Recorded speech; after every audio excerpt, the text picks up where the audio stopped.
Hello guys and welcome to this video. Today I will show with you how to sign up on Luma AI, and so let's get started. First guys, make sure to subscribe to my channel and let's get started.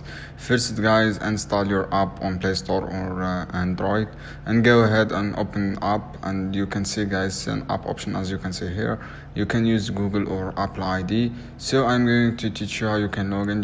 I want to log into my account Google and click this Google and go ahead and click continue and with the Google. After that guys, select your Google account and wait, you must give you the promotion with your Gmail.